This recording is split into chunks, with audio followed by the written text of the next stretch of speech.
A raised bed can save your knees and still punish your back.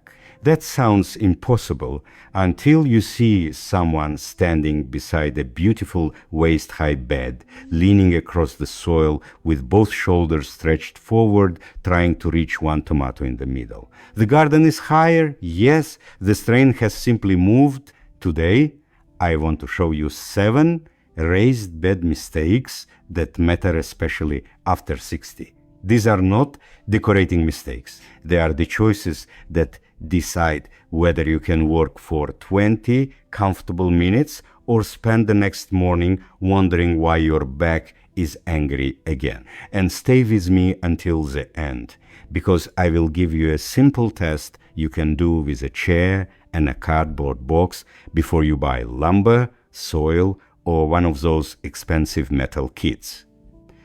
Hello, I'm Jack, and this is Jack Knows How. Let's build the bed around the gardener instead of forcing the gardener to fit the bed. The first mistake happens before the first board is cut. Copying a standard 4x8 plan without measuring your own reach, 4 feet wide, can work when the bed is open on both sides and you can comfortably reach about 2 feet from either edge. But place that same bed against a fence and the center becomes 4 feet away. Now you are leaning, twisting, or stepping into the soil. None of those movements is what you built a raised bed to avoid.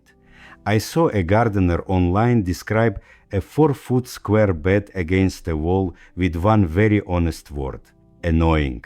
That is the sort of problem that looks tiny on graph paper and follows you for years. Before choosing the width, stand where the path will be. Keep both feet flat. Keep your back in a position you could hold without effort. Reach forward without lifting your shoulder or bending at the waist. That comfortable distance is more valuable than any standard plan. If you can reach from both sides, many adult beds work well somewhere around 3 to 4 feet wide. If access is only from one side, 2 feet or a little more may be far kinder. But do not worship the number. Measure the person who will actually use the garden. Mistake number 2 is assuming that higher always means easier. A very low bed still asks you to kneel or bend, but a bed that is too high can push your elbows upward and make your shoulders work all day. Then add the plant itself. Lettuce stays low. An indeterminate tomato can rise 6 feet above the soil. Cucumbers on a trellis can place the harvest over your head. This is why height should be tested with the crop in mind. Around 36 inches can reduce deep bending for many standing gardeners. Around 24 to 27 inches is often discussed as a useful starting point for seated access. Those are design clues, not promises. Your chair, arm lengths, balance, and preferred tasks matter. Here is a better question then. How tall should a raised bed be? Ask, where do I want my hands while I weed, plant, and harvest? My grandfather used an old workbench for transplanting. It was not made for gardening, but it put the seedlings exactly where his hands wanted them. Years later, when someone offered him a beautiful low potting table, he shook his head and said, "Pretty table, wrong bag." He was right. Comfort is personal. The third mistake is building the beds first and squeezing the path into whatever space remains. The path is not empty space. It is part of the garden tool. A narrow passage may feel acceptable while you are walking through it with empty hands. Now imagine tomato branches spilling over the edge, a hose on the ground, and a cart full of compost behind you. Suddenly, you are turning sideways and stepping over things while tired. For easy movement with a wheelbarrow, walker, stool, or wheelchair, wide, firm, level paths make a tremendous difference. 3 to 4 feet is a useful accessibility range, where space allows. Smaller paths may function for walking, but test them with the largest thing you expect to move through them. Put the cart there, open the gate, turn around, sit down.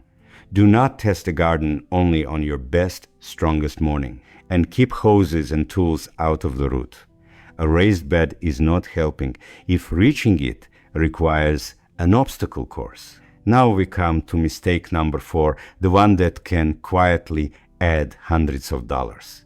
Filling a very tall box from the ground all the way to the top when you did not need that much growing depth. The higher the bed, the more material it takes. A large bed filled completely with purchased soil becomes expensive, heavy, and difficult to change later. Most ordinary garden crops need a useful root zone, but the visible wall height and the soil depth do not always have to be the same thing. An elevated planter or garden table can bring a shallower growing box up to working height while leaving open space underneath. That can reduce soil volume and may provide knee clearance for seated gardening. But it introduces another responsibility. The bottom must safely support wet soil, not just dry mix, and it must drain without losing the growing medium. So choose the structure around the crop. Deep-rooted crops and potatoes may need more depth. Salad greens, herbs, radishes, and many compact plants can use a shallower elevated planter. Do not pay to fill 36 inches with premium mix when the crop is using only the upper part. Mistake number 5 is treating the edge as decoration. The top edge may become the place you lean, steady yourself, set a tool, or sit for a minute. A thin metal rim can be uncomfortable. A narrow board may look like a seat and behave like a trap. A loose cap can shift under your hand at exactly the wrong moment. If you want a sitting ledge, design a real one, wide enough to use, securely fastened, smooth at the corners, and supported for a person, not merely a flower pot. If the edge is only structural, make that clear in the design and place a stable seat nearby. The walls deserve the same honesty. Wet soil pushes outward, long boards bow, thin lumber needs regular support. Wood that stays damp eventually changes, even when it looked perfect on construction day. One older community gardener wrote about beds that had served for years but were finally so rotten that some posts could be pulled apart by hand. The frightening part was not only the repair, it was the thought of spending thousands on lumber, soil, liners, and labor, then discovering that the replacement was wrong too. So when you compare materials, do not ask only, how much does this cost today?